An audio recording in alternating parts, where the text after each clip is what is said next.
सर्वदेव सर्वदेवमय रथ का वर्णन। शिव जी का उस रथ पर चढ़कर युद्ध के लिए प्रस्थान। उनका पशुपति नाम पड़ने का कारण। शिव जी द्वारा गणेश का पूजन और त्रिपुरा दाह मय दानव का त्रिपुरा से जीवित बच निकलना।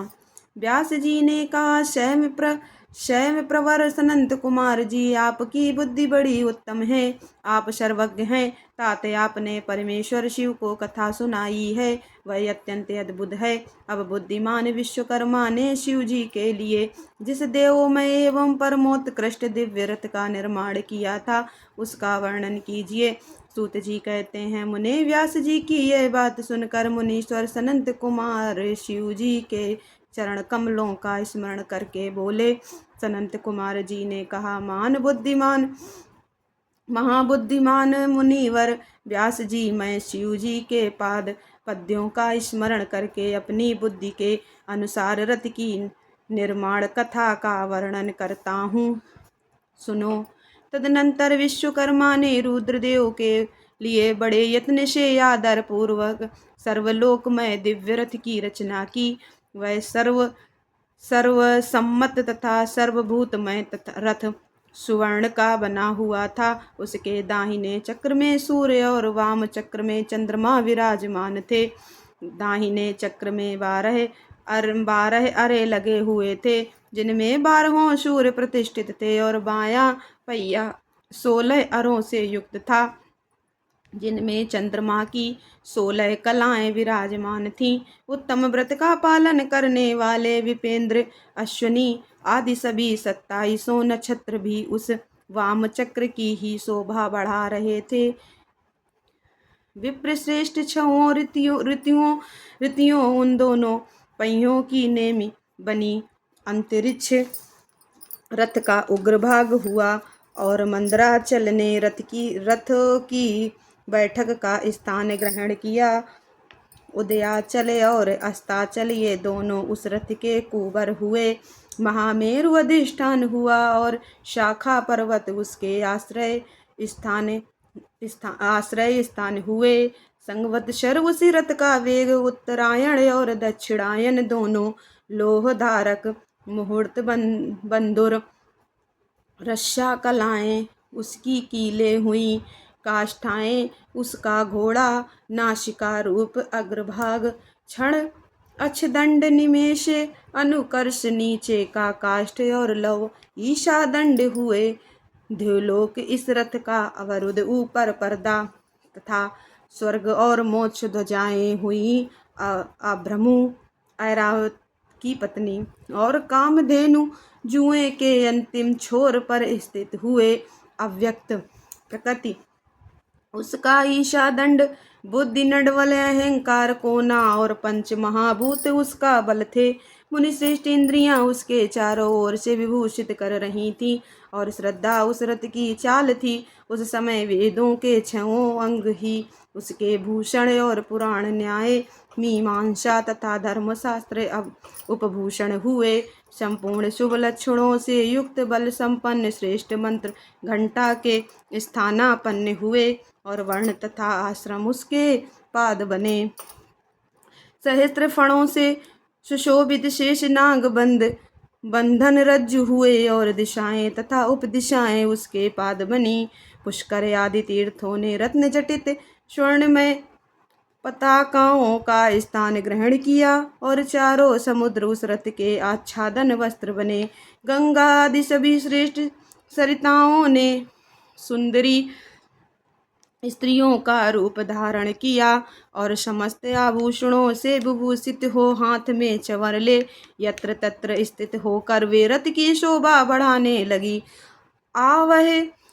आवहे आदि सातों वायुओं ने स्वर्णमय उत्तम सोपान का काम संभाला।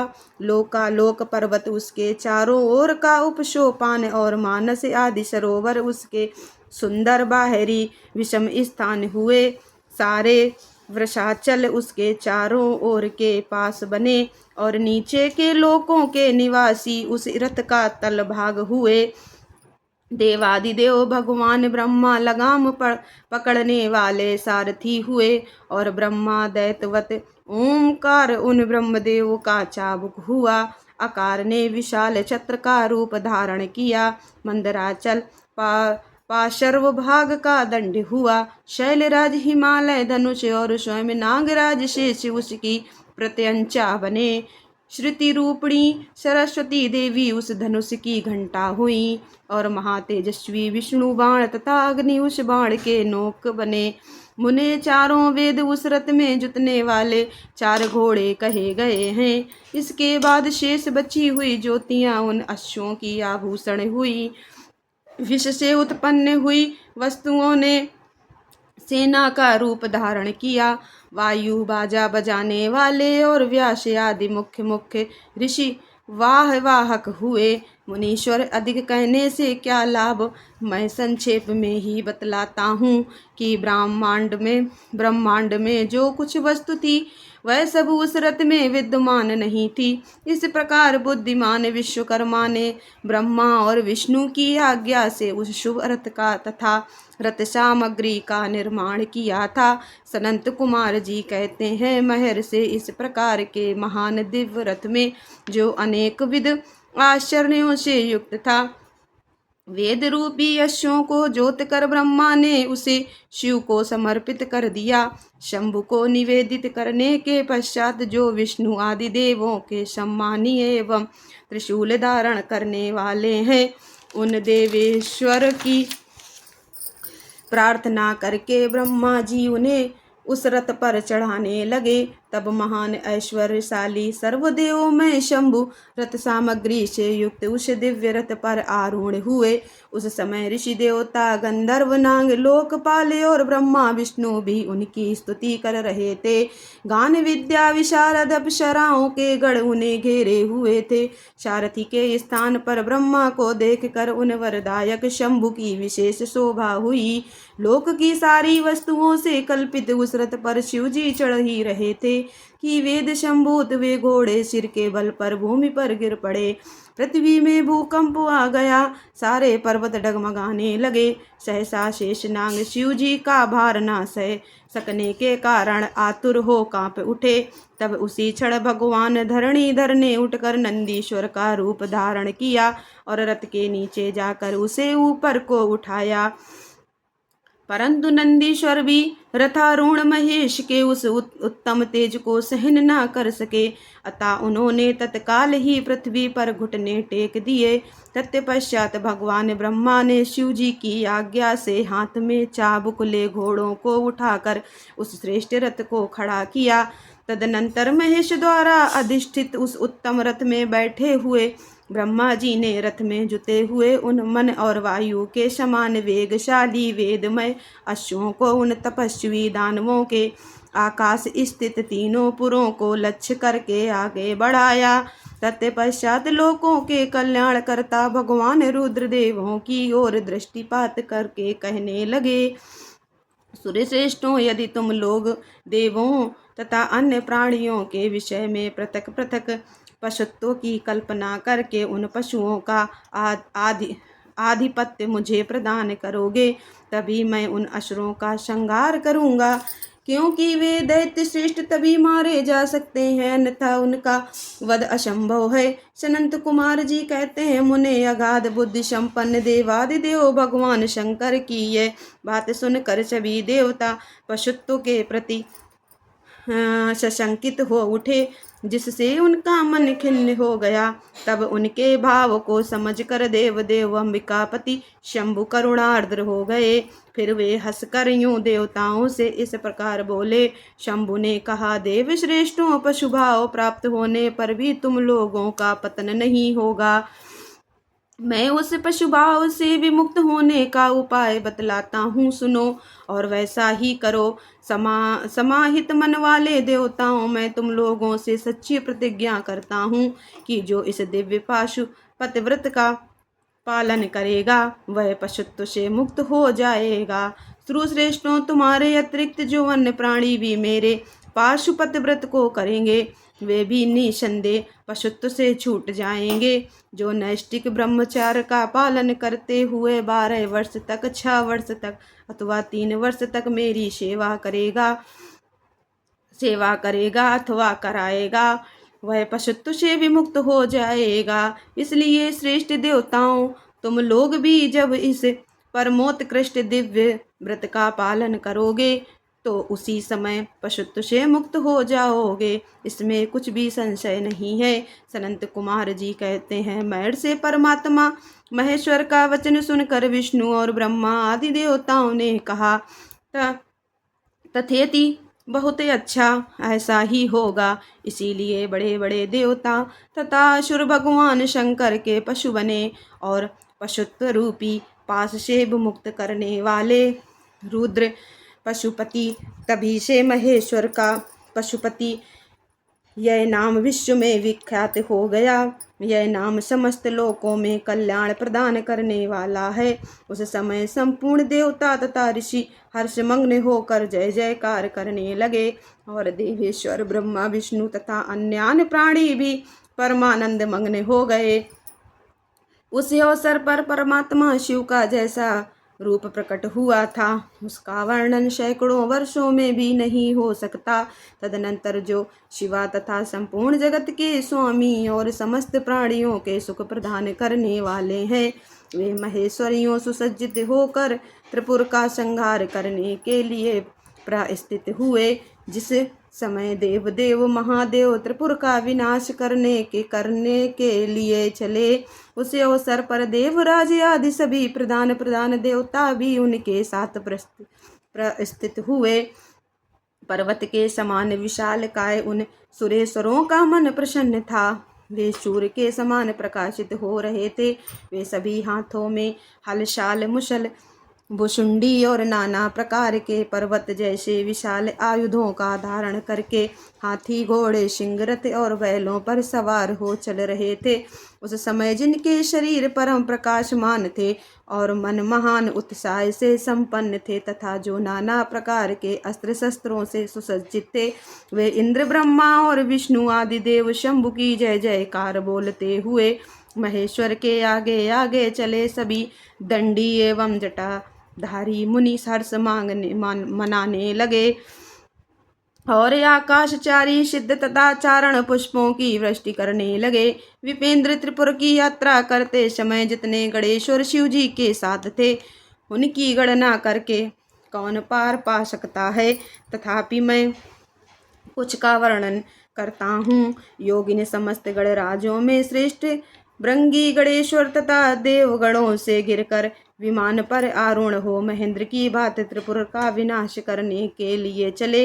उनके साथ साथ केश विकतवास, महाकेश, महाज्वर, सोमवल्ली, श्रवण, सोमप, सनक, सोमद्रक, शूरवर्चा, शूरप्रेक्षणक, सूर्याक्ष, शूरनामा, शूर सुंदर, प्रस्कंद, कुंदर, चंड, कंपन, अतिकंपन, इंद्रजय, यंता, हिमकर, सताक्ष, पंचाक्ष, सहस्त्राक्ष, महोदर, सतीजहु, शताक्ष, रंक, कर्पूरपूतन, द्विशिख, त्रिशिख, अहंकार कारक, अजवक्त्र, अष्टवक्त्र, हैवक्त्र, अर्धवक्त्र आदि बहुत से अप्रमेय बलशाली वीर गणाध्यक्ष लक्षण की परवाह न करते हुए महेश्वर को घेर कर चल रहे थे। व्यास जी तदनंतर महादेव शंभु संपूर्ण सामग्रियों सहित उस रथ पर स्थित हो उन सुरद्रोहियों के तीनों पुरों को पूर्णतया दग्ध करने के लिए उद्यत हुए। उन्होंने रथ के शीर्ष स्थान पर स्थित हो उस महान अद्भुत धनुष पर प्रत्यंचा चढ़ाई और उस पर उत्तम बाण का संधान करके वे रोषावेश से होठ को चाटने लगे। फिर धनुष की मूठ को दृढ़ता पूर्वक पकड़कर और दृष्टि में दृष्टि मिलाकर वे वहां अचल भाव से खड़े हो गए। परंतु उनके अंगूठे के अग्रभाग में स्थित होकर गणेश निरंतर पीड़ा ही पहुंचाते रहे, जिससे वे तीनों त्रिपुर त्रिशूलधारी शंकर का लक्ष्य नहीं बन सके। तब धनुष बाणधारी मुंजकेंस विरूपाक्ष शंकर ने परम शोभन आकाशवाणी सुनी। उस व्योमवाणी ने कहा, ऐश्वर्यशाली जगदीश्वर, जब तक आप इन गणेश की अर्चना नहीं कर लेंगे तब तक इन तीनों पुरों का संहार नहीं कर सकेंगे। तब ऐसी बात सुनकर अंधकासुर के निहंता भगवान शिव ने भद्रकाली को बुलाकर गजानन का पूजन किया। जब हर्षपूर्वक विधि विधान सहित अग्रभाग में स्थित उन विनायक की पूजा की गई तब वे प्रसन्न हो गए।